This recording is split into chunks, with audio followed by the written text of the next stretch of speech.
സിനിമയ്ക്ക് ഒരുപാട് വിവാദങ്ങൾ വന്നുകൊണ്ടിരിക്കുകയാണ്. ഫസ്റ്റ് സംരംഭമാണ്, ഒരുപാട് സിനിമകൾ ഉണ്ടാവും. ആദ്യ സിനിമയിൽ തന്നെ ഇത്ര വിവാദങ്ങൾ വരുമ്പോൾ എന്താ തോന്നുന്നത്?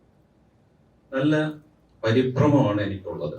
കാരണം എന്ന് വെച്ച് കഴിഞ്ഞാൽ ഒരു പുതുമുഖം എന്നുള്ള രീതിയിൽ നമ്മളൊരു വളരെ ആഗ്രഹിച്ച് മോഹിച്ച് വളരെ വർഷങ്ങൾ കഷ്ടപ്പെട്ട് ഒരു കാര്യം ചെയ്യുമ്പോൾ അതിനെക്കുറിച്ച് അടിസ്ഥാനപരമായിട്ടുള്ള അറിവുകൾ പോലും ഇല്ലാതെ, അല്ലെങ്കിൽ ഞങ്ങൾ എന്താണ് ചെയ്തത് എന്ന് മനസ്സിലാക്കാൻ പോലുമുള്ള ഒരു സാമാന്യ ഒരു മര്യാദ കാണിക്കാതെ ഇത്തരം ആരോപണങ്ങൾ അഴിച്ചുവിടുന്നതിനോട് തികഞ്ഞ വിയോജിപ്പാണ് എനിക്കുള്ളത്.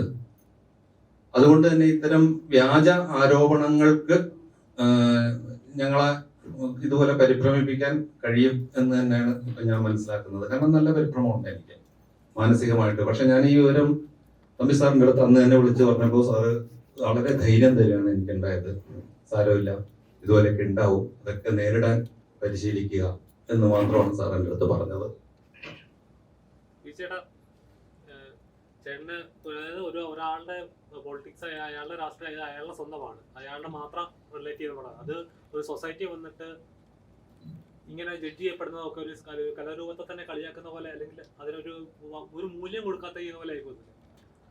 ഇതിനകത്ത് ഈ പ്രതികരിച്ചവരുടെ മാനസികാവസ്ഥയെ കുറിച്ച് നമുക്കൊന്നും പറയാൻ പറ്റില്ല. അത് അവരുടെ ഇഷ്ടമാണ്. ഈ പറഞ്ഞ പോലെ നമ്മളും പലപ്പോഴും ജീവിതത്തിൽ പ്രതികരിക്കാറുള്ളത് നമ്മുടെ ഭൗതിക അറിവിന്റെ ബേസ് ചെയ്തിട്ടാണ്. ഈ സിനിമ എന്തിനെ പറ്റിയാ പറയുന്നത്, സിനിമയിലെ കഥ എന്താണ്, അല്ലെങ്കിൽ ഇപ്പം അവര് ക്രിട്ടിസൈസ് ചെയ്തവരുടെ കാഴ്ച. എനിക്ക് തോന്നുന്നു ഒരു ജെനുവിൻ പൊളിറ്റീഷ്യൻ ഒരിക്കലും ക്രിട്ടിസൈസ് ചെയ്യാൻ പറ്റത്തില്ല. കാരണം ഞാനും ഒരു പൊളിറ്റിക്കൽ ഓർഗനൈസേഷനിൽ വർക്ക് ചെയ്യുന്നവരാണ്. ഞാൻ ഔദ്യോഗിക ഭാരവാഹിത്വം വഹിക്കുന്ന ആള് തന്നെയാണ്. അപ്പം അങ്ങനെ നിൽക്കുന്ന ഒരാൾക്കും വേറൊരു പൊളിറ്റിക്കൽ ഓർഗനൈസേഷനിൽ ഉണ്ട് എന്ന് കരുതുന്ന ഒരാളുടെ ചെയ്തികളെ കുറിച്ചിട്ട് നമുക്ക് ക്രിട്ടിക്കലായിട്ട് നിജസ്ഥിതി അറിയാതെ നമുക്ക് ക്രിട്ടിസൈസ് ചെയ്യാൻ പറ്റില്ല. ഇതൊരു പക്ഷേ ചില ക്രിട്ടിസൈസ് ചെയ്ത ആൾക്കാർക്ക് അവർക്കൊരു സന്തോഷത്തിന് വേണ്ടിയോ അവർക്കൊരു പോപ്പുലാരിറ്റിക്ക് വേണ്ടിയോ അവർ ചെയ്തതായിരിക്കും. അറിവില്ലായ്മ എന്നേ പറയാൻ പറ്റുള്ളൂ. അതിനെ നമ്മള് സീരിയസ് ആയിട്ട് കാണണ്ടെന്നാണ് ഞാൻ പറഞ്ഞത്. ഞാൻ അതിനെ എന്റെ വ്യാഖ്യാനം വേറൊരു രീതിയിലാണ്. ഇത് നമുക്കൊരു പോസിറ്റീവായിട്ട് കാണണം എന്നാണ് ഞാൻ ആഗ്രഹിക്കുന്നത്. കാരണം നിങ്ങളിപ്പം ഇത്രയും പേരെ പത്രസമ്മേളനത്തിൽ ഇത്രയും ആൾക്കാരെ വിളിച്ചു വരുത്തിയിട്ടാണ് ഈ പടത്തെ കുറിച്ച് നമ്മൾ സംസാരിക്കുന്നത്. നമുക്ക് 5 പൈസ മുടക്കില്ല ഒരാൾ നമ്മളെ കുറ്റം പറഞ്ഞ് ജനങ്ങളുടെ മുമ്പിൽ എത്തിച്ചില്ലേ. അപ്പൊ അദ്ദേഹത്തോട് 1000 നന്ദിയാണ് ഞാൻ ഈ അവസരത്തിൽ പറയാൻ ആഗ്രഹിക്കുന്നത്. ഇനിയും അദ്ദേഹം പറയട്ടെ, നല്ലതല്ലേ, സിനിമക്ക് നല്ലതല്ലേ, ആ രീതി കണ്ടാൽ മതി, വേറൊരു രീതി കാണണ്ട. അദ്ദേഹം രമേശ് ഭായി പറഞ്ഞതിനകത്തൊരു സത്യം എന്ന് വെച്ചാൽ പുള്ളി എഴുതി ഉണ്ടാക്കിയ ഒരു സിനിമ പുള്ളി പിന്നെ ചിന്തിക്കാത്ത തലത്തിൽ അതിനെ ക്രിട്ടിസൈസ് ചെയ്തപ്പോ ഒരു കുഞ്ഞിനെ പറ്റി, ഇപ്പൊ എന്റെ കുഞ്ഞിനെ പറ്റി ആരെങ്കിലും നാട്ടുകാർ കുറ്റം പറഞ്ഞാൽ എനിക്കൊരു വിഷമം ഉണ്ടാവുമല്ലോ.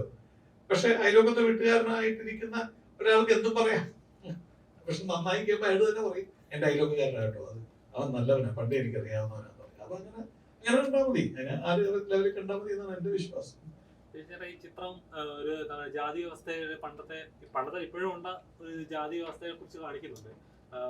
കീഴ്ജാതിയുള്ളവരും മുൻജാതി അവരുടെ റിലേഷൻ, അങ്ങനത്തെ ഒരുപാട് ചിത്രങ്ങൾ നമ്മൾ കണ്ടിട്ടുണ്ട്. ഇപ്പോഴും ഒരു ജാതി വ്യവസ്ഥ ഉണ്ടെന്ന് വിശ്വസിക്കുന്നുണ്ട് നമ്മുടെ ഇപ്പോഴത്തെ സൊസൈറ്റി? ഈ സമൂഹത്തിലല്ലേ ജീവിക്കുന്നത്? ജാതിയുടെ പേരിൽ ഏറ്റവും കൂടുതൽ സംസാരം ഉണ്ടാകുന്നത് എവിടെയാ? ഇന്നല്ലേ? മുൻകാലങ്ങളിൽ ഉണ്ടായിട്ടുണ്ടോ? നമ്മൾ ഇലക്ഷൻ ഇപ്പൊ കഴിഞ്ഞിട്ടല്ലേ ഉള്ളൂ, 4ാം തീയതി റിസൾട്ട് വരുന്നതല്ലേ ഉള്ളൂ. ഈ കഴിഞ്ഞ മാസങ്ങളിലൊക്കെ ഇവിടെ ഏറ്റവും കൂടുതൽ വലിയ നേതാക്കന്മാർ മൈക്കിലൂടെ പ്രസംഗിച്ചുകൊണ്ടിരുന്ന ജാതിയുടെ പേര് പറഞ്ഞിട്ടല്ലേ.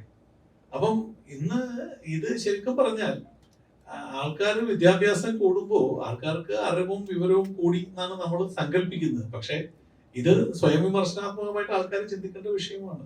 ഇവിടെ ഇപ്പൊ ഇരിക്കുന്നതിനകത്ത് ഇപ്പം നമ്മള് ഒരു റോഡിലൂടെ ബൈക്കൊക്കെ ഓടിച്ചു പോവാണ്, നമുക്കൊരു ആക്സിഡന്റ് പറ്റി നമ്മൾ റോഡിൽ വീഴുമ്പോ നമ്മളെ സഹായിക്കാൻ അവിടെ നിൽക്കുന്നവർ നമ്മുടെ ജാതിയോ മതമോ വീട്ടുപേരോ അച്ഛന്റെ ജാതിയോ ചോദിച്ചിട്ടല്ല സഹായിക്കുന്നത്. നമ്മളെ ആശുപത്രിയിൽ എത്തിച്ചെയ്യുമ്പോൾ ബ്ലഡ് വേണമെന്ന് പറയുമ്പോൾ അവിടെ നിൽക്കുന്ന സഹപ്രവർത്തകരും സുഹൃത്തുക്കളുമാണ് അതിന് സഹായിക്കുന്നത്. അപ്പം ഇതൊരു പുതിയ തലമുറയുടെ കാഴ്ചപ്പാടല്ല, ഇത് ശരിക്കും പഴയ തലമുറയുടെ കാഴ്ചപ്പാടുകളാണ്. ഇന്നത്തെ പുതിയ തലമുറയെ വഴിതെറ്റിക്കാൻ മുതിർന്ന ചില രാഷ്ട്രീയ നേട്ടത്തിന് വേണ്ടി നിൽക്കുന്ന ആൾക്കാർ കളിക്കുന്ന കളികളാണ്.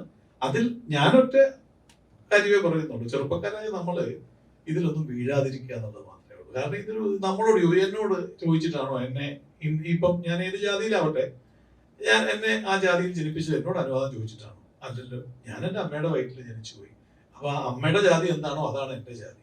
അപ്പൊ ഇതിനകത്ത് നമുക്ക് അവകാശവാദം പറയാൻ വല്ല അർഹതയുണ്ടോ? വെറുതെ പറയുന്നതല്ലേ. അത് ഇന്നത്തെ രാഷ്ട്രീയത്തിന് ആവശ്യം, നിലനിൽപ്പിന് ആവശ്യം ചില ജാതീയ വ്യവസ്ഥകളെ ഊതിപ്പെരിപ്പിക്കേണ്ടത് ചില രാഷ്ട്രീയ പാർട്ടികളുടെ ആവശ്യമാണ്. അവരുടെ ആധിപത്യം സ്ഥാപിക്കാൻ വേണ്ടിയാണ്. അതിനെ അവര് വിമർശിക്കുന്നുണ്ടെങ്കിൽ അത് അവരുടെ വിവരമില്ലായ്മയായിട്ട് കണ്ട. ഇപ്പൊ തന്നെ സിനിമ ഇറങ്ങുന്നതിന് മുമ്പ് തന്നെ ഇത്ര വിവാദങ്ങൾ ഉണ്ടാവുന്നു. ഈ സിനിമ ഇറങ്ങിയതിനു ശേഷം ഇതെല്ലാം ഉണ്ടാവുന്ന ഉണ്ടാവട്ടെ, തിയേറ്ററിൽ അത് ആളെ കൂട്ടിയാൽ മതി. ഞാൻ പറഞ്ഞില്ല, ഞാനതില് പോസിറ്റീവായിട്ടേ കാണുന്നുള്ളൂ. ഈ ഒരു വിമർശനം ഉണ്ടാകാൻ ആൾക്കാർക്കൂടെ ഞാൻ ചോദിക്കട്ടെ, നമ്മുടെ ഈ സോഷ്യൽ മീഡിയയിൽ തന്നെ ആൾക്കാർ ഒരു ശ്രദ്ധ കിട്ടാൻ വേണ്ടി എന്തൊക്കെ കാര്യങ്ങളാണ് കാണിച്ചു കൂട്ടുന്നത്. ഇത് ഒന്നും ചെയ്യാതെ കിട്ടിയില്ലേ, ലോട്ടറി അടിച്ചിരിക്കുകയല്ലേ പ്രൊഡ്യൂസർക്ക്. അദ്ദേഹം ഞങ്ങൾക്കൊക്കെ ഭക്ഷണം തന്നതിന് ദൈവം കൊടുത്ത ഒരു പ്രതിഫലമായിട്ടേ ഞാൻ കാണുന്നുള്ളൂ. നല്ല കാര്യമാണ്, നല്ലതാ, സ്നേഹമാണ്, നന്ദിയോടെ പറയണം.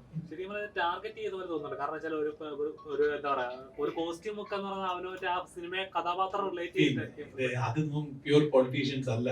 ഞാൻ സീരിയസ് ആയിട്ട് പറഞ്ഞത്. ഇപ്പം ചേട്ടൻ തമ്പിച്ചേട്ടൻ വിശ്വ ഹിന്ദു പരിഷത്തിന്റെ ഒരു ഭാരവാഹിയാണ്, ഞാൻ കമ്മ്യൂണിസ്റ്റ് പാർട്ടിയുടെ ഒരു ഭാരവാഹിയാണ്. ഇതുകൊണ്ട് ഞങ്ങൾ അടുത്തിരിക്കരുതെന്നോ, ഞങ്ങളുടെ പൊളിറ്റിക്സ് ഞങ്ങളുടെ ഉള്ളിൽ നിന്നുകൊണ്ട് ഞങ്ങളുടെ മേഖലയിൽ പോകുമ്പോൾ ഞങ്ങളുടെ പൊളിറ്റിക്സ് ഞങ്ങൾ പ്രചരിപ്പിക്കുക തന്നെ ചെയ്യും. അവിടെ നമുക്ക് പൊളിറ്റിക്സിന് ആശയപരമായിട്ടാണ് നമ്മൾ വേർതിരിഞ്ഞ് നിൽക്കുന്നത്, വ്യക്തികളോടല്ല വിരോധം, ആശയപരമായിട്ടാണ്. പക്ഷെ ക്രിട്ടിസൈസ് ചെയ്യാൻ നിൽക്കുന്നവരെ സംബന്ധിച്ച് അവർ വ്യക്തികളിലോട്ടാണ്, വ്യക്തിയധിഷ്ഠിതമായിട്ട് പരാമർശത്തിലോട്ട് പോകുന്നതാണ്. അത് കുറച്ചു കാലത്തെ ലോകപരിചയം വരുമ്പോൾ അത് മാറിക്കോളും. കാരണം ഇത് ധൈര്യമായിട്ട് പറയാൻ പറ്റുന്ന വേറൊന്നും കൊണ്ടല്ല, നമ്മൾ എതിർക്കുന്നുണ്ട് പലതിനെയും, പല പൊളിറ്റീഷ്യൻസിനെ എതിർക്കുന്നുണ്ട്. പക്ഷെ അത് അവരുടെ വസ്ത്രത്തിലോ അവർ കഴിക്കുന്ന ഭക്ഷണത്തിലോ അല്ല, അവരുടെ ചെയ്തികൾ വെച്ചിട്ടാണ്. അപ്പൊ അതിലോട്ട് തിരിയും. ഇത് നമുക്ക് സിനിമക്ക്, എനിക്ക് തോന്നുന്നു ഇത് ആരെങ്കിലും ഒക്കെ നമ്മളെ രക്ഷപ്പെടുത്താൻ വേണ്ടി ചെയ്തതാണ്, നല്ലതായിട്ടാണ് എനിക്ക് തോന്നുന്നത്. അതുപോലെ ഇപ്പൊ ഈ റീസെന്റ് വന്നിരിക്കുന്ന ചില വാർത്തകളിൽ കൂടുതലായിട്ട് വന്നിരിക്കുന്നത് ഇപ്പൊ മമ്മൂക്കയ്ക്കെതിരായിട്ട് ഒരു യാതൊരു അടിസ്ഥാനവും ഇല്ലാത്ത കുറെ ആരോപണങ്ങളും, ചില സിനിമകള് ചില അജണ്ടകൾ പ്രകാരം മാത്രം നിർമ്മിച്ചവയാണെന്ന് സ്ഥാപിച്ചെടുക്കാനും ശ്രമിക്കുന്നുണ്ട്. ഇതിനോട് പൊതുവെ സിനിമാ മേഖലയിലുള്ളവർ പലരും പ്രതികരിച്ചു കണ്ടില്ല. ഇങ്ങനെ പ്രതികരിക്കാതിരിക്കുന്നതും ഒരു അജണ്ടയുടെ ഭാഗമാണ്. അത് വളരെ നല്ല ചോദ്യമാണ്. അത് ഞാൻ പ്രതികരിക്കണം എന്ന് ആഗ്രഹിച്ചിരുന്ന ഒരു ചോദ്യം കൂടിയാണ്. കാരണം മമ്മൂക്കയെ സംബന്ധിച്ച് പറയുകയാണെങ്കിൽ ഇത്രയും സെക്യുലർ ആയിട്ട് ചിന്തിക്കുന്ന ഒരു നടൻ ഇന്ത്യയിലുണ്ടോ എന്ന് എനിക്ക് സംശയമാണ്. കാരണം അദ്ദേഹം കൊണ്ടുവന്നിട്ടുള്ള ആർട്ടിസ്റ്റുകളെ ആലോചിച്ചു. ഞാൻ എന്റെ ഉദാഹരണം വേറെ ആരും എടുക്കണ്ട, ഞാൻ സീരിയലിൽ അഭിനയിച്ചുകൊണ്ടിരുന്ന ഒരാളാണ്. ആ സീരിയലിൽ നിന്ന് എന്നെ സിനിമയിൽ കൊണ്ടുവന്നു. പരുന്തിലായാലും ദ്രൗദരത്തിലായാലും അണ്ണന്തമ്പിയിലായാലും കിങ് ആൻഡ് ദ കമ്മീഷണറിലായാലും എന്നെ പോലത്തെ ഒരു നടനെ സീരിയലിൽ നിന്ന് ഒരിക്കൽ പോലും ചാൻസ് ചോദിക്കാതിരുന്നിട്ട് പോലും എന്നെ കൈപിടിച്ച് സിനിമയിൽ കൊണ്ടുവന്ന് എന്നെ ഒരു വില്ലൻ വേഷം ചെയ്യാൻ പറ്റുന്ന പരുവത്തിൽ ഒരു നടനാക്കിയത് അദ്ദേഹമല്ലേ. ഞാൻ മുസൽമാനല്ല, ഞാൻ നായരാണ്, ജനനം കൊണ്ട് നായരാണ്, അദ്ദേഹം മുസൽമാനാണ്. പക്ഷെ അദ്ദേഹം പിന്നെ അദ്ദേഹത്തിന്റെ ജാതിയിലോ മതത്തിലോ പെട്ട ആരെങ്കിലും കൊണ്ടുവന്നാൽ മതിയായിരുന്നല്ലോ. അദ്ദേഹം അങ്ങനെ ശ്രമിച്ചിട്ടുണ്ടോ? ഇനി അദ്ദേഹം ആ ജാതിയിലോ മതത്തിലോ പെട്ട ആരെങ്കിലും കൊണ്ടുവന്ന് ഇതുപോലെ എസ്റ്റാബ്ലിഷ്ഡ് ആക്കിയതായി ആർക്കെങ്കിലും ക്രിട്ടിസൈസ് ചെയ്യാൻ പറ്റുമോ?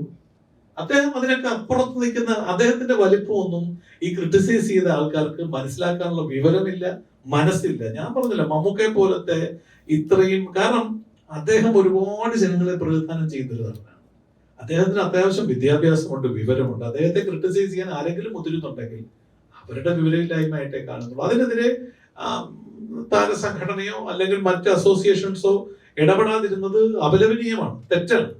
മമ്മൂക്കെ പോലത്തെ ഒരാളെ ക്രിട്ടിസൈസ് ചെയ്യുമ്പോൾ ആദ്യം ഇടപെടേണ്ടത് അമ്മ എന്ന് പറഞ്ഞ സംഘടനയാണ്. ഞാനതിന്റെ മെമ്പർ തന്നെയാണ്. പക്ഷെ ഞാൻ എനിക്ക് തോന്നുന്നു അത് കുറവായിപ്പോയി, അത് പോരായിരുന്നു, ശക്തമായിട്ട് ഇടപെടണമായിരുന്നു. കാരണം അമ്മയെ പോലത്തെ സംഘടനയും മറ്റ് സിനിമാ സംഘടനകളും മമ്മൂക്കെ പോലത്തെ ഒരാളെ ക്രിട്ടിസൈസ് ചെയ്യാനോ കോർണർ ചെയ്യാനോ ആരെങ്കിലും ശ്രമിക്കുമ്പോൾ അതിനെതിരെ ശക്തമായിട്ട് നിലപാടെടുത്ത് മുന്നോട്ട് വരേണ്ടതായിരുന്നു. കാരണം മമ്മൂക്ക ഇന്ന് വരെ വർഗീയമായിട്ട് ചിന്തിച്ചിട്ടേ ഇല്ലാത്തവരാണ്. ഞാൻ എന്റെ ജീവിതം ഉദാഹരിച്ചുകൊണ്ട് ഞാൻ പറയുകയാണ്, വേറെ ആരുടെയും ജീവിതം ഞാൻ എടുക്കേണ്ടത്. എന്റെ ജീവിതം ഉദാഹരിച്ചുകൊണ്ട് ഞാൻ പറയുകയാണ്, എനിക്കൊരു ജീവിതം ഉണ്ടാക്കി തരാൻ ഒരിക്കൽ പോലും ചാൻസ് ചോദിക്കാതിരുന്നിട്ട് ഒരു ചേർത്തിലേക്ക് കിടക്കുന്ന എന്നെ വിളിച്ചൊരു വേഷം തന്ന് 1 അല്ല 4 5 സിനിമകൾ തന്ന് എന്നെ രക്ഷപ്പെടുത്താൻ ശ്രമിച്ച ഒരു വലിയ നടനാണ്. അദ്ദേഹത്തിന്റെ ഉള്ളിൽ സെക്യുലറിസം മാത്രമേ ഉള്ളൂ. മോശമാണ്, കഷ്ടമാണ്. അദ്ദേഹത്തെ അറിയാത്തവരാണ് ഇങ്ങനെ പ്രതികരിക്കുന്നത്. ഇത് ഒരാളെ ടാർഗറ്റ് ചെയ്യുന്ന പോലെ തന്നെ ഫീൽ ചെയ്യുന്നുണ്ട്. അപ്പോൾ ഒരാൾ ഉയരുമ്പോൾ എന്തായാലും താക്കാനായിട്ട് കുറെ പേര് ശ്രമിക്കുമല്ലോ. ഇപ്പൊ മമ്മൂക്ക പോലെ ഒരു വലിയൊരു നടനെ, മലയാള സിനിമ, ഇന്ത്യൻ സിനിമ തന്നെ ആദരിക്കുന്ന ഒരു നടനെ ഇങ്ങനെ ടാർഗറ്റ് ചെയ്യുമ്പോൾ ഒരാളെ കോർണർ ചെയ്യാൻ എന്തെങ്കിലും ഒരു കാരണം മമ്മൂക്ക ഇനി വളർത്താൻ ആരെങ്കിലും ശ്രമിക്കേണ്ട കാര്യമുണ്ടോ? ഇല്ല. മമ്മൂക്ക വളർന്ന് പന്തലിച്ച് ഇനി അദ്ദേഹത്തെ കണ്ട് മറ്റുള്ളവർ വളരാൻ ആഗ്രഹിക്കേണ്ട രീതിയിൽ അദ്ദേഹം വളർന്നിരിക്കുക. ഇന്ന് തമ്പിച്ചേട്ടൻ ഇന്റർവ്യൂവിൽ പറഞ്ഞ പോലെ ഏറ്റവും കൂടുതൽ വെറൈറ്റി വേഷങ്ങൾ ഈ പ്രായത്തിലും ഇത്രയും വെറൈറ്റിയോടെ ഇത്രയും ഭംഗിയായിട്ട് ഓരോ മാനറിസംസ് എടുത്ത് നോക്കും ഓരോ സിനിമയും. ഈ അടുത്ത് വന്ന സിനിമ, ഞാൻ ഈ അടുത്ത സിനിമകളിലൊന്നും അദ്ദേഹത്തിന്റെ കൂടെ ഇല്ല, പക്ഷെ 5 6 പ്രാവശ്യം ഞാൻ സിനിമ കാണുമ്പോൾ നമുക്ക് ഗുണപാഠമാണ് എങ്ങനെ അഭിനയിക്കണം. അദ്ദേഹത്തിന്റെ ഓരോ സിനിമകളിലെ മാനറിസംസ് എടുത്ത് നോക്കിക്കഴിഞ്ഞാൽ അദ്ദേഹം എടുക്കുന്ന എഫേർട്ട്, ആ ബ്രെയിൻ യൂസ് ചെയ്യുന്ന അത്രമാത്രമുണ്ട്. അപ്പൊ അതുകൊണ്ട് അദ്ദേഹത്തിനെ ഈ കോർണർ ചെയ്യുന്നതല്ല ഇത്. സത്യത്തിൽ എനിക്ക് തോന്നുന്നത് എന്താ അറിയോ, നിങ്ങളൊരു 10 പേര് ഒരിടത്തിരിക്കുകയാണ്, നിങ്ങളെ ആരും ശ്രദ്ധിക്കുന്നില്ല. അപ്പം empty vessels makes noise എന്ന് പറയും. എന്താണെന്നറിയാവോ, എന്നെ ആരും ശ്രദ്ധിക്കുന്നില്ല, അപ്പൊ എന്നെ ശ്രദ്ധിക്കാൻ വേണ്ടി ഞാൻ കിടന്ന് കുറെ ബഹളം വെക്കും. അപ്പൊ എല്ലാവരും കൂടെ അവനെ ഇങ്ങനെ നോക്കും. ഈ ശ്രദ്ധ കിട്ടാൻ വേണ്ടി ആരോ ചെയ്തതായിരിക്കാനേ സാധ്യതയുള്ളൂ. അല്ലാതെ ഇതൊന്നും സത്യസന്ധമായി ഒന്നും മമ്മൂക്കയോടൊന്നും പ്രതികരിക്കാൻ സത്യം ചിന്തിക്കുന്നവർക്ക് പറ്റില്ല. ഇത് വെറുതെ empty vessels makes noise, that's all. അത്രേ ഉള്ളൂ. അത് ഒരുപാട് സീനിയർ ആയിട്ടുള്ള ഒരു സിനിമാ പ്രവർത്തകനാണ്. അപ്പം അന്നൊന്നും ഇല്ലാത്ത ഒരു പ്രശ്നങ്ങൾ ഇപ്പം ഒരു പ്രസ്ഥാനത്തിൽ വന്നതിന് ശേഷം ഒരുപാട് പ്രശ്നങ്ങൾ. അപ്പം ഇത് സാറിന് മാത്രമല്ല, ഈ പല മേഖലകളിൽ പ്രവർത്തിക്കുന്ന ആൾക്കാർക്ക് കൂടി വരുന്നുണ്ട്. ഇപ്പം പുതിയ നടന്മാർക്ക് പോലും ഈ രാഷ്ട്രീയ പ്രസ്ഥാനത്തിൽ വിശ്വസിച്ചുകൊണ്ട് ഈ സിനിമാ മേഖലയിൽ പ്രശ്നം വരുന്നുണ്ട്. അത് എങ്ങനെയാണ് സാർ നോക്കി കാണുന്നത്? ഈ പ്രസ്ഥാനത്തിൽ വിശ്വസിച്ചുകൊണ്ടാണോ ഇങ്ങനെ ടാർഗറ്റ് ആവുന്നത്? അങ്ങനെ തോന്നിയിട്ടുണ്ട്? ഒന്നാമത് ഞാൻ രാഷ്ട്രീയ പ്രസ്ഥാനത്തിൽ വിശ്വസിക്കുന്ന ആളല്ല, രാഷ്ട്രീയ പ്രസ്ഥാനത്തിൽ പ്രവർത്തിക്കുന്ന ആളുമല്ല, എനിക്ക് പ്രത്യേക രാഷ്ട്രീയവും ഇല്ല. ഒരു കലാകാരന് രാഷ്ട്രീയം ഉണ്ടാകരുതെന്ന് വിശ്വസിക്കുന്ന ആളും കൂടെയാണ് ഞാൻ. കാര്യം കലാകാരനൊരു പൊതു സ്വത്താണ്. അപ്പൊ എല്ലാ ആൾക്കാരും ഒരുപോലെ കാണേണ്ടതാണ്. എനിക്ക് രാഷ്ട്രീയമില്ല. പിന്നെ ഇപ്പോഴത്തെ ഈ പറഞ്ഞ വിഷയങ്ങൾ, ഇപ്പം മമ്മൂട്ടിയുടെ പുറത്തല്ലല്ലോ പലതുപോലെ ആക്രമണങ്ങൾ വരുന്നില്ലേ, അതൊരു സോഷ്യൽ മീഡിയയുടെ നേരത്തെ ജയം പറഞ്ഞ പോലെ ഒരു പണിയില്ലാത്തിരിക്കുന്ന ആൾക്കാർക്ക് എന്തെങ്കിലും ഒരു പണി വേണ്ടേ. അപ്പം ഈ ചന്ദ്രൻ ഒതിച്ച് നിൽക്കുമ്പോൾ കുറെ നായ്ക്കൾ കുരയ്ക്കും. അത് കുരയ്ക്കട്ടെ, എന്നിട്ട് ചന്ദ്രൻ അവിടെ ഉദിക്കാതെ പോവാണോ? ഇല്ലല്ലോ, അത് ഉദിച്ചു നിന്നോളും. ഇവൻ കുരച്ചോണ്ടിരിക്കും. കുറച്ച് കഴിയുമ്പോൾ അവന്റെ ഭാഗം കഴിക്കുമ്പോൾ കുര നിർത്തും. അത്രേ ഉള്ളൂ. അത് ആ വില കൊടുത്താൽ മതിയായിരുന്നു, നായുടെ വില കൊടുത്താൽ മതിയായിരുന്നു.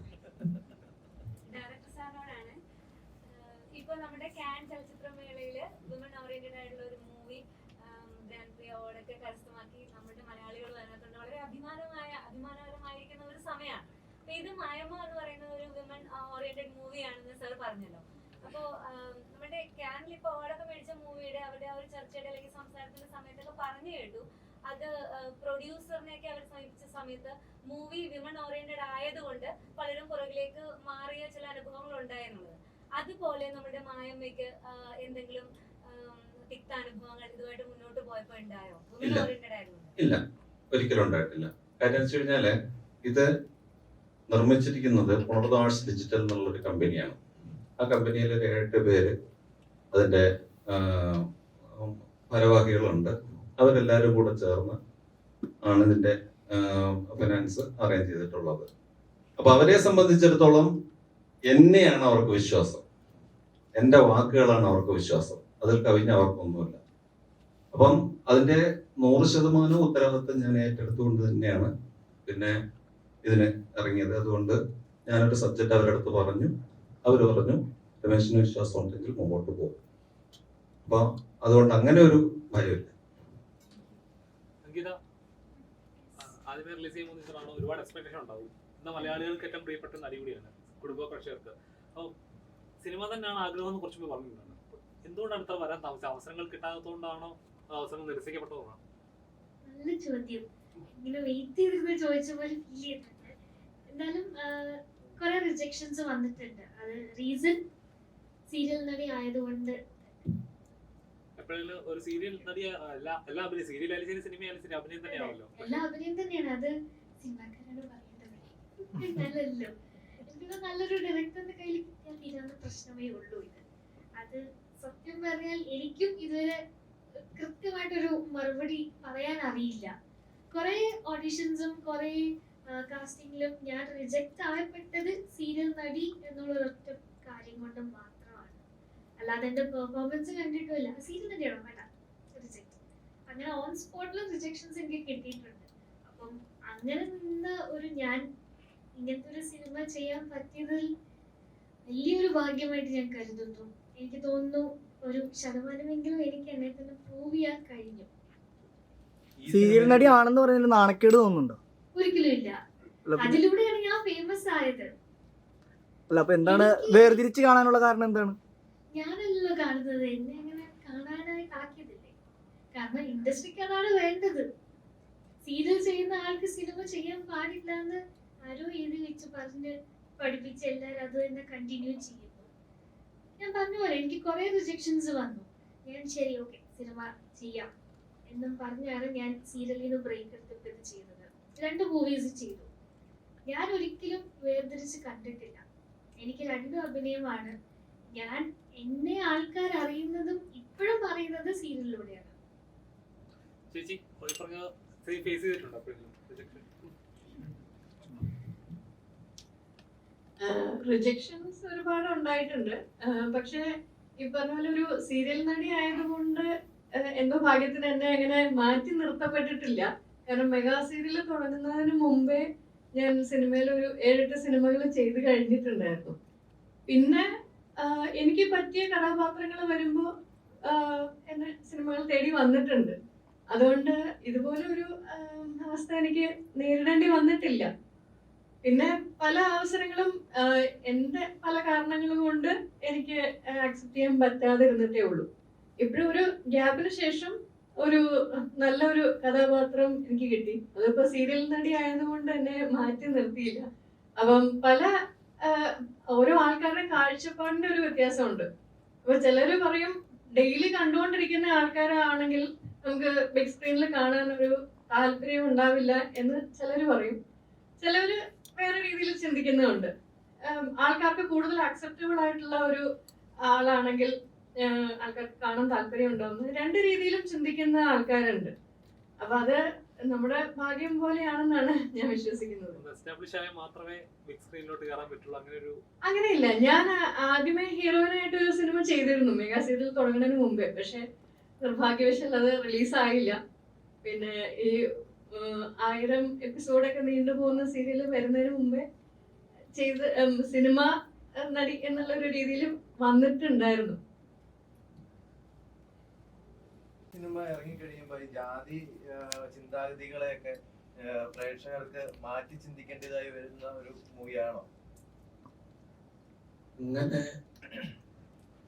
നമ്മൾ ജാതീയമായിട്ടുള്ള ഉച്ചനീചത്വങ്ങളോ ഒരു വിഭാഗം ജാതി മോശമാണ് അല്ലെങ്കിൽ മറുവിഭാഗം ജാതി വളരെ കേമമാണ് അങ്ങനെയുള്ള ഒരു രീതിയിലൂടെ നമ്മൾ ഈ സിനിമ കൊണ്ടുപോകുന്നില്ല.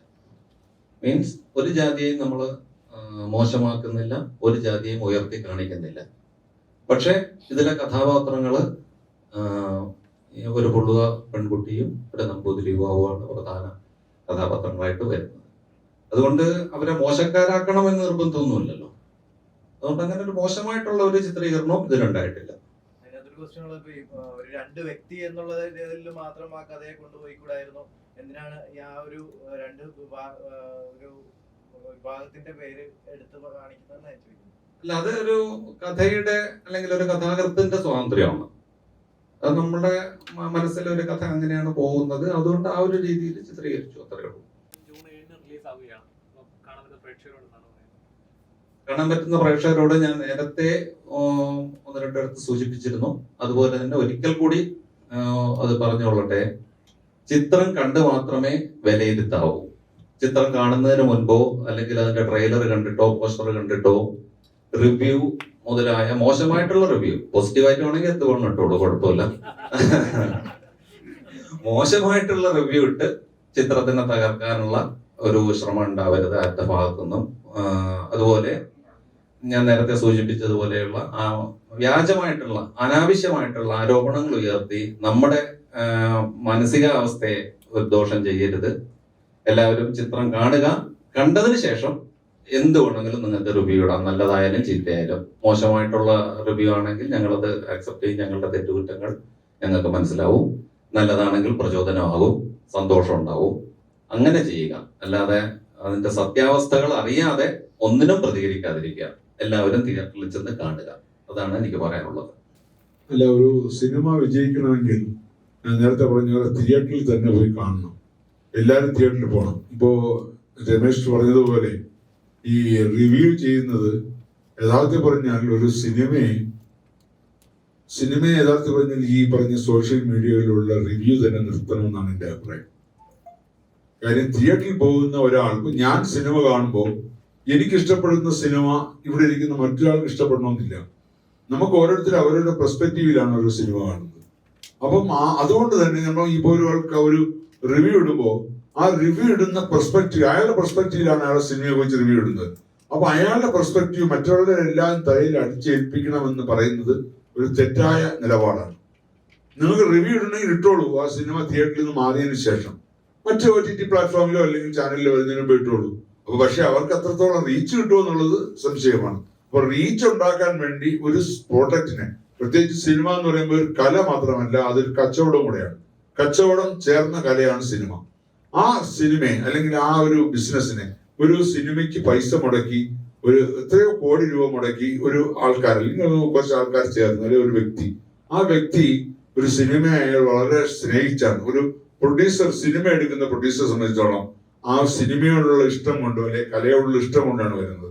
ഒരു മറ്റേത് ബിസിനസ്സിലായാലും, നിങ്ങൾ എന്ത് ബിസിനസ് തുടങ്ങിയാലും ആ ബിസിനസ് ഇനി പൊട്ടിപ്പോയാലോ പൂട്ടിപ്പോയാലോ കുറച്ച് ഫർണിച്ചർ എങ്കിലും അവിടെ ബാക്കിയാണ്. ഈ സിനിമയിലാണ് ഒരു സാധനം പോലും ബാക്കി ഉണ്ടാവാത്തത്. ചിലപ്പോൾ അല്പം വല്ല കോസ്റ്റ്യൂം എല്ലാം ബാക്കി ഉണ്ടായേക്കും, വല്ലൊരു ഇട്ട തുണിയുടെ ബാക്കി, അല്ലാതെ ഒരു സാധനം പോലും. പണ്ട് ഫിലിം പെട്ടിയെങ്കിലും ഉണ്ടാകും, ഇപ്പൊ ഫിലിം പെട്ടി പോലും ഇല്ല. അപ്പൊ അങ്ങനെ ഒരു സിനിമയ്ക്ക് വേണ്ടി ആ സിനിമയെ ഇഷ്ടപ്പെട്ട് ആ സിനിമയെ സ്നേഹിച്ച് കലയെ സ്നേഹിച്ച് വരുന്ന ഒരാളാണ് സിനിമ പ്രൊഡ്യൂസ് ചെയ്യുന്നത്. അപ്പൊ മാത്രമല്ല, ഈ സിനിമ എന്ന് പറയുമ്പോൾ ഒരു സിനിമ കൊണ്ട് എത്രയോ ആൾക്കാരാണ് ജീവിക്കുന്നത്. നടീനടന്മാരായാലും മറ്റു ടെക്നീഷ്യൻസ് ആയാലും എന്തിന് എത്രയോ തിയേറ്ററായാലും.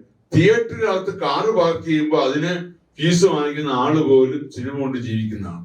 അപ്പൊ എത്രയോ പേരുടെ ഒരു ജീവിത മാർഗമാണിത്. അപ്പൊ അതിനെ അനാവശ്യമായിട്ട് നമുക്ക് കുറച്ച് റീച്ച് കിട്ടാൻ വേണ്ടി അല്ലെങ്കിൽ നമ്മളെ കുറച്ച് ആൾക്കാർ അറിയാൻ വേണ്ടി നമ്മൾ ഒരു ആളാകാൻ വേണ്ടി ഒരു സിനിമയെ വെറുതെ ഈ നിരൂപണം ചെയ്ത് നശിപ്പിക്കരുത്. അത് ഇപ്പൊ നിയമപരമായിട്ട് പോലും കോടതി വരെ ഇടപെട്ടിട്ടുണ്ട്. അതിൽ ഇടയ്ക്ക് ബോംബെയിലോട്ടാണ് ഒരു സിനിമ റിലീസ് ചെയ്യുന്ന ദിവസം ആ സിനിമയുടെ റിവ്യൂ വന്നു. പക്ഷേ നിർഭാഗ്യവശാൽ ആ സിനിമ അന്ന് റിലീസ് ചെയ്തില്ല. ആ റിലീസ് മാറിപ്പോയി, റിവ്യൂ കയറിപ്പോയി. അപ്പൊ നേരത്തെ പറഞ്ഞതുപോലെ പോസ്റ്റർ കണ്ടിട്ടോ ട്രെയിലർ കണ്ടിട്ടോ വെച്ച് റിവ്യൂ തട്ടിവിടും. പക്ഷെ സിനിമ നിർഭാഗ്യവശാൽ അന്ന് റിലീസ് ചെയ്തില്ല, പിറ്റേ ദിവസമാണ് റിലീസ് ചെയ്തത്. അപ്പൊ റിലീസ് ചെയ്യുന്നതിന് മുമ്പ് തന്നെ സിനിമയ്ക്ക് റിവ്യൂ കിട്ടും. അതുപോലെ തന്നെയാണ് ഇവിടെ പലരും റിവ്യൂ ഇടുന്നത്. തിയേറ്ററിൽ പടം ഓടിക്കൊണ്ടിരിക്കുന്നതിന് മുമ്പ് റിവ്യൂ ഓൺലൈനിൽ കയറി കഴിയും. ആരാദ്യം ഇടും എന്നുള്ളതാണ്. ഒരു റിവ്യൂ മത്സരമാണ് നടക്കുന്നത്. അപ്പൊ അതിന് ആരാദ്യം ഇടും, ആർക്കാണ് ഏറ്റവും കൂടുതൽ റീച്ച് കിട്ടുന്നത്, അതിനുവേണ്ടി ശ്രമിച്ച് പാവപ്പെട്ട ഒരു പ്രൊഡ്യൂസർ അയാളുടെ ജീവിതത്തിലെ ആഗ്രഹങ്ങളും അയാൾ കഷ്ടപ്പെട്ട് സമ്പാദിച്ച പൈസയും ഭാര്യയുടെ വെട്ടുതാലി വരെ വിറ്റിട്ടായിരിക്കും ചിലപ്പോൾ സിനിമ ചെയ്യുന്നത്. അങ്ങനെ ഒരാളിനെ ഒരു കുട്ടിച്ചോറാക്കരുത്, അവരുടെ കുടുംബത്തെ നശിപ്പിക്കരുത്. അതിനുവേണ്ടി ഇത്തരം റിവ്യൂകൾ ഇട്ട് സിനിമയെ നശിപ്പിക്കരുത്. ജനം കണ്ട് തീരുമാനിക്കട്ടെ. ജനം ഇഷ്ടപ്പെടില്ല, ഇഷ്ടപ്പെടണ്ട, അവർ തീരുമാനിക്കട്ടെ. എന്തിനാണ് ജനത്തിന്റെ അവരുടെ മസ്തിഷ്കത്തിൽ കയറി നിങ്ങൾ പെരുമാറുന്നത്? അവരവർ കാണട്ടെ, അവരവരുടെ ഇഷ്ടം പോലെ. ഇപ്പൊ ഞാൻ പറഞ്ഞ പോലെ ഞാൻ കാണുന്ന പോലെ ആയിരിക്കില്ല മറ്റൊരാൾ കാണുന്നത്. അപ്പൊ അവരെല്ലാം കണ്ട് അവർക്ക് ഇഷ്ടപ്പെടുന്നില്ല ഇഷ്ടപ്പെടണ്ട. പക്ഷെ എന്തിനാ അവരെ തലയിൽ കയറി നിങ്ങൾ പ്രവർത്തിക്കുന്നത്? ദയവേദി റിവ്യൂ എന്നുള്ള സംഭവമേ നിർത്തണമെന്നാണ് എന്റെ അഭിപ്രായം. എന്തായാലും ഈ സിനിമ എല്ലാ പ്രേക്ഷകരും വന്ന് കാണണം. ഈ സിനിമയെ ഒരു വിജയമാക്കണം. നിങ്ങൾക്കൊരു നൊസ്റ്റാൾജിക് മെമ്മറികൾ തരുന്ന സിനിമ തന്നെയായിരിക്കും. സന്തോഷം.